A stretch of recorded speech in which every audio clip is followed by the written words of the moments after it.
Assalamualaikum warahmatullahi wabarakatuh. Video ini dibuat untuk memenuhi tugas tutorial 1 mata kuliah Pancasila dengan kode mata kuliah MKWN 4110 dengan tema pelajaran dari sejarah Pancasila bagi generasi muda dengan fokus pembahasan proses lahirnya Pancasila. Pancasila adalah dasar negara Indonesia. Pancasila tidak lahir begitu saja, namun melalui berbagai proses panjang dalam pembentukannya. Salah satu momen penting dalam sejarah lahirnya dasar negara adalah sidang BPUPKI, yaitu pada tahun 1945. Berdasarkan keputusan Presiden Republik Indonesia nomor 24 tahun 2016, tanggal 1 Juni merupakan satu hari penting dalam kalender bangsa Indonesia. Pasalnya, di tanggal tersebut diperingati sebagai hari lahir Pancasila. Berawal dari kekalahan Jepang pada Perang Pasifik, Jepang kemudian berusaha mendapatkan hati masyarakat dengan menjanjikan kemerdekaan kepada Indonesia dan membentuk sebuah lembaga yang tugasnya untuk menyiapkan kemerdekaan tersebut. Lembaga tersebut diberi nama Dokuritsu Junbi Kosakai atau BPUPKI, yaitu Badan Penyelidik Usaha Persiapan Kemerdekaan yang beranggotakan 67 orang.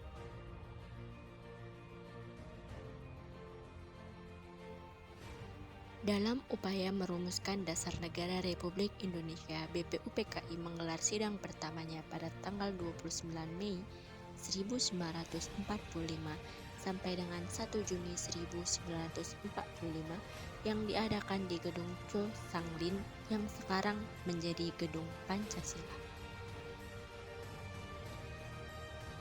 Dalam sidang pertamanya, anggota BPUPKI membahas mengenai dasar-dasar negara Indonesia, yang dimana terdapat 3 usulan gagasan yang muncul, yaitu dari Muhammad Yamin, Soepomo, dan Soekarno, yang dimana isi dari gagasan mereka sebagai berikut.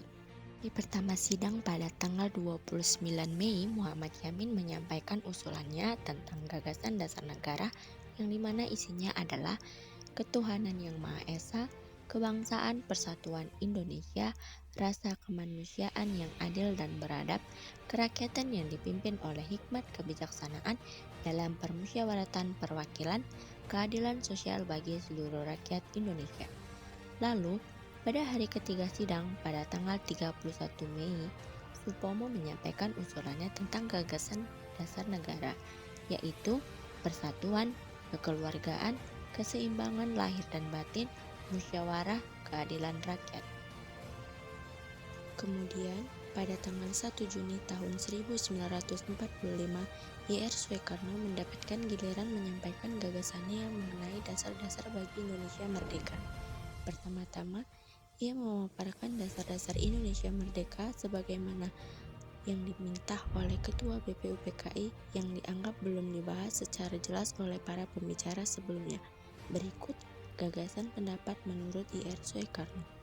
Menurut pendapat Soekarno, dasar negara yang dimaksud adalah filosofis Grundslag atau berdasarkan filsafat, fundamen, dan pikiran sedalam-dalamnya untuk mewujudkan Indonesia merdeka.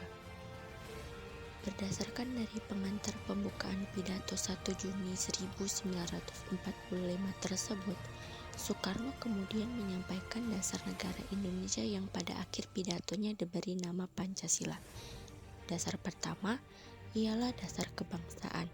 Dalam pemikiran Soekarno, dasar kebangsaan ini dimaknai dan diuraikan bukanlah sekedar satu golongan orang yang hidup, tetapi seluruh bangsa Indonesia yang telah menjadi satu, sekali lagi satu.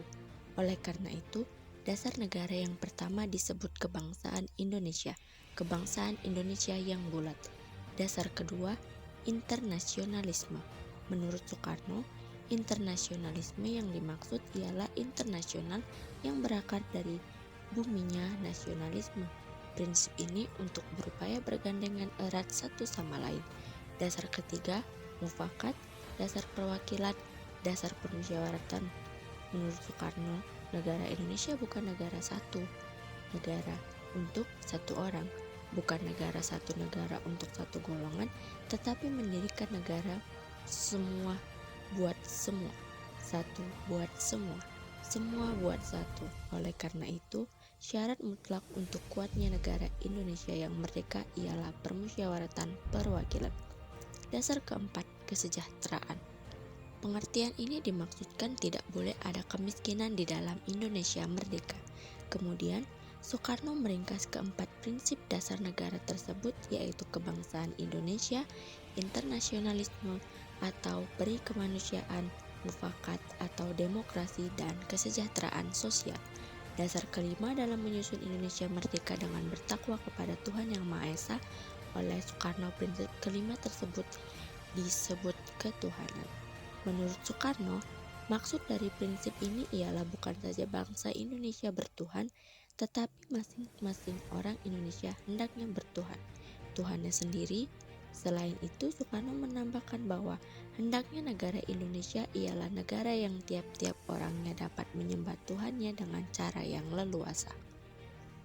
Setelah pidato Soekarno selesai, kemudian dibentuklah panitia kecil yang disebut Panitia 9, yang menghasilkan Piagam Jakarta yang berisi rumusan awal Pancasila yang kemudian disempurnakan dalam pembukaan Undang-Undang Dasar 1945. Pelajaran utama dari sejarah ini adalah seni kompromi yang konstruktif. Para pendiri bangsa mengajarkan bahwa pondasi yang kuat dibangun bukan dari penyeragaman, melainkan dari kemampuan untuk bersepakat di tengah perbedaan yang mendasar. Keberanian untuk mengalah demi tujuan yang lebih besar adalah ciri dari kepemimpinan dan moralitas yang tinggi. Relevansi bagi generasi muda saat ini adalah 1. Filter toleransi di era digital sejarah ini menjadi pengingat bahwa Indonesia didirikan di atas toleransi. Generasi muda di tengah atas polarisasi dan ujaran kebencian di media sosial wajib menjadikan sila ketiga dan sila keempat sebagai filter utama. Kita harus menolak hoaks dan politik identitas yang memecah belah sebagaimana para pendiri bangsa menolak perpecahan di tahun 1945. 2. Kepemimpinan berjiwa besar. Generasi muda harus meneladani jiwa besar para tokoh pendiri dalam lingkungan kampus, organisasi, atau pekerjaan. Perbedaan pendapat harus disikapi dengan musyawarah yang bijaksana, bukan dengan emosi atau dominasi. Sekian tugas video dari saya. Apabila terdapat kesalahan dalam penulisan dan penyebutan kata, kalimat, serta salah dalam pengertian, saya meminta maaf. Dan semoga video ini bisa dapat membantu menambah wawasan kepada para orang-orang yang melihat dan mendengarkan video ini. Terima kasih.